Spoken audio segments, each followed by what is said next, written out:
Здравейте! Днес искам да направя нещо, което не съм правил от малък, тъй като купих от eBay един родинал фергейски, едва ли е фергейски, но съвременен на Аква, последните, мисля, че вече няма. Искам да проявя един филм Фома 100, който съм снимал на 400 аса, 400 ISO. Искам да го пушна с две стъпки, като ще го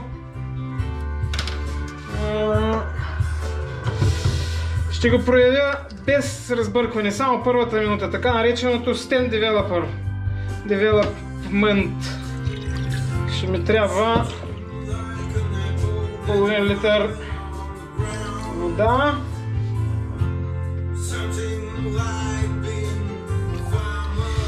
Ще го проявявам в родинал 1:200 за 1 час. Температурата тук практически няма значение. Приемаме, че и пролет е между 15 и 25 градуса. Значи 1:200. Това значи, че на 1 литър трябва да сложим 5 грама. Нали така? Това значи, че на половин литър трябва да сложим 2 грама и половина. 2 милилитра и половина, пардон. Не са грамови. Той е пълен до горе. 2 милилитра и половина. Ето, че взех въздух. А не искам. Трябва да купя нови спринцовки. Те са станали много мъчни за използване. Така. Аква родинал 2 милилитра и половина на 5 литра. Да кажем, че сме ето тук.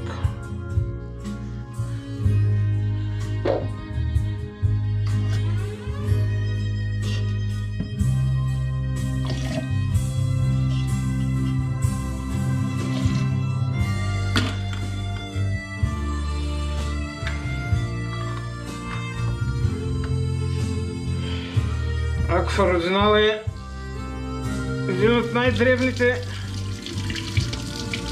проявители въобще. Почти всички фирми са го произвеждали в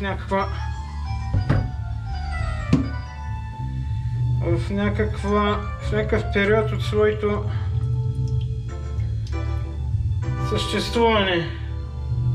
И Rollei го прави, и Adobe го прави, и Fomapan го прави, и Orvo са го правили едно време, и кой ли не го е правил. Класическа рецепта от преди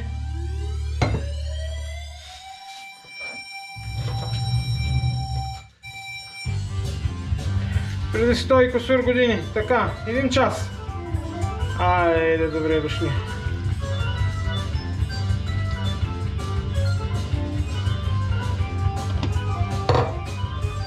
Пускам си часовника. Първата 1 минута непрестанно разбъркване. После ще го оставя за останалите 59 минути да се проявява без нищо, без нито едно разбъркване. Така нареченото Stand Development. С изключително разредени проявители, като се разчита на това, че има необходимо достатъчно количество проявител, колкото да прояви наличните сребърни соли. Нито повече, нито по-малко, и по този начин се осигурява едно точно проявяване, без да са назначение времето и температурата. Още няколко секунди, че го сипах малко по-бавно. И това му е. Колко хубава тапа да избягат всички въздуси, всички балончета, и това е. За сега ви казвам чао, ще се върнем след 1 час. 1 час почти измина. Става минута и 10 секунди. Предстои време не съм го докосвал. Както си изстоял, както го оставихме 58 минути по-рано, така стои. Сега ще го измия от проявителя, ще го фиксирам, ще погледнем дали има картинка. Ще го измия със студена вода, абсолютно не му пречи.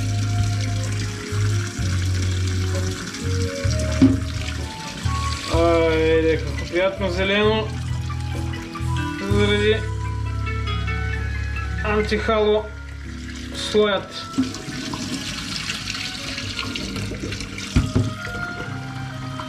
Как е хало на български?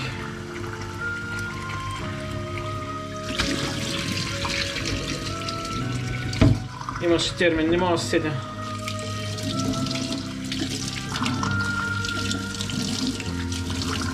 Ако някой знае да каже. Имаше термин за хало на български. Точно така, ореол, антиореолния слой е на български.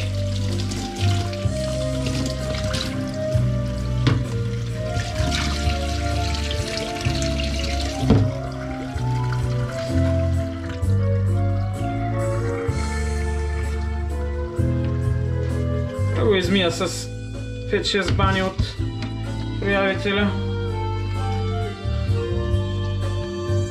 и ще го фиксирам.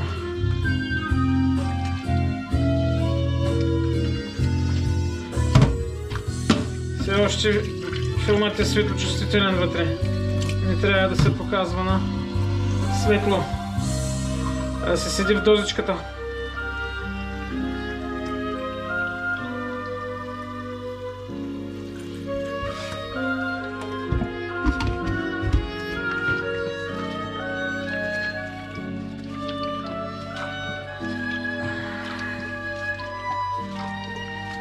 Някои ползват стоп бани, аз не съм фен на тази работа, особено при свръхразредени проявители, няколко измивания вършат разкошна работа. Особено пък при тези дълги времена на проявяване, абсолютно никакъв смисъл няма. Не се гонят секунди. И за един час, каквото успял да свърши, за няколко секунди по-рано или по-късно да спре проявяването, няма да видите разлика.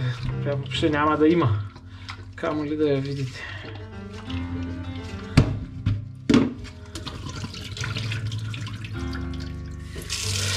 Така че антихалейшън слоя, както му викат на английски, в български е антиореолен, противоореолен слой. Понеже самата подложка е световод и като попадне някъде светлина и тя го провежда до съседните си участъци и всъщност се губи са рязкост, губи са разделителна способност, така да се каже. И зато и го намазват. В случая тая фума е намазана с зелено. Проявителя го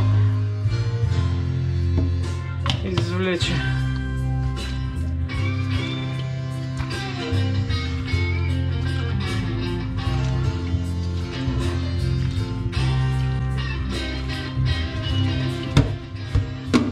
Е толкова.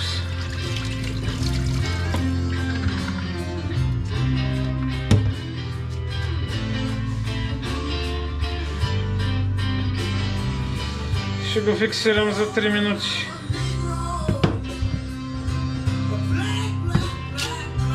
С моя самоделен, собственоръчно направен алкален фиксаж от натриев тиосулфат.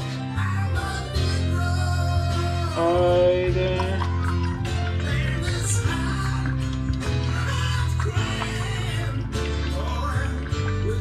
Температурата няма значение.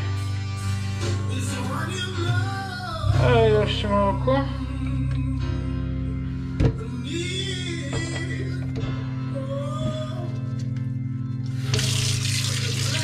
процесът е краен и температурата няма значение. Тук приемаме, че 10 градуса в момента, плюс-минус няколко градуса, ще няма да ни сбърка. Няколко обръщания. Свръх пресен е този фиксаж. Така че 3 минути са абсолютния оверкил. Или както казваме, предобряне.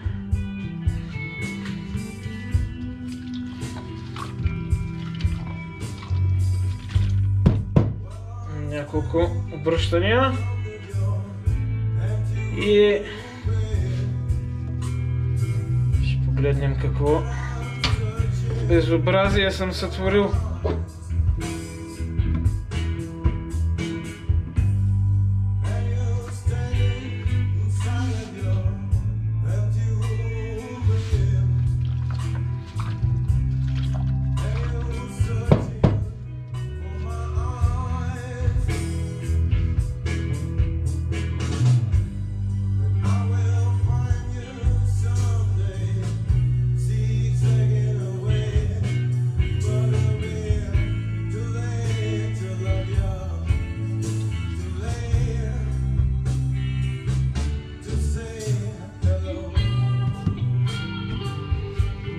Още минутка фиксиране.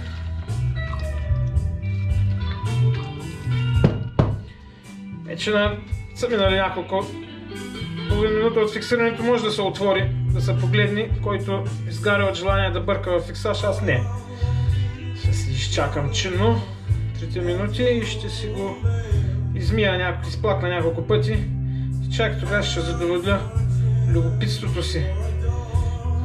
Човек като има филм сниман преди няколко дни и чак сега го проявява, не е да си обърне фотоапарата или телефона и да погледне веднага нема кефи или кефима, а има доза на изненада, на очакване и кеф.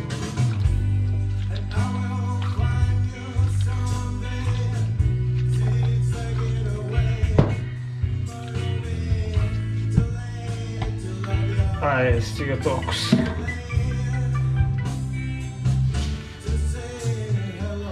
Да се прибера фиксажа.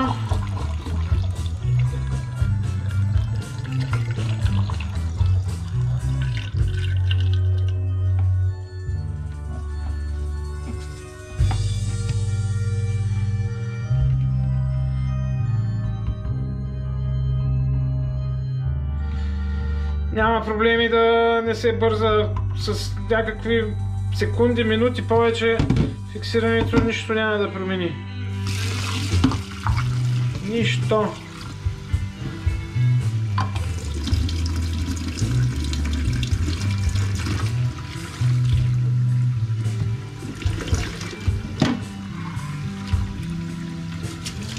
Е лошо да си оплаквам шишетата след това. Са пипани с химикалски ръце. В случая за щастие с ръкавици.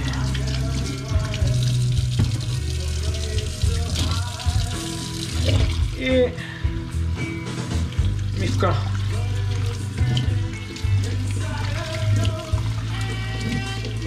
Сигурно го повтарям на всяко видео, съм ви писнал, но измиването на фиксажа е най-важното нещо.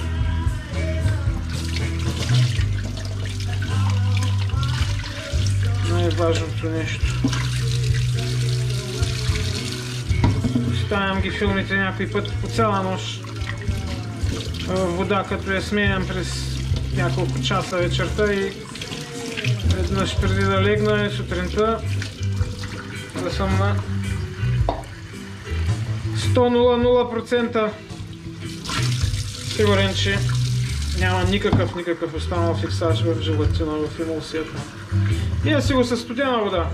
Много хора твърдят, че трябва да са ми с стайна. Да цветните ги мия с 20 градусова, 25, но черно-белите не съм виждал никога. Мия си го с Я да видим сега. Има ли картинка? О, много тин. Много тин, батко. Като цяло.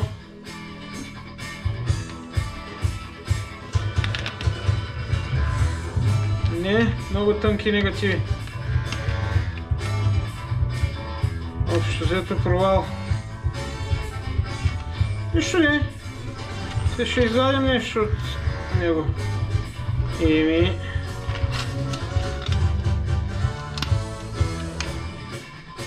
Ще търсим друга схема за проявяване. Много тънки негативите. Много. Ще излезе изображение, но ще бъде много тъмно и контрастно. Ще сменим другия път разреждането и времето и ще видим какво ще се получи. Тая пуста фона. За момента провал. Чао! Благодаря!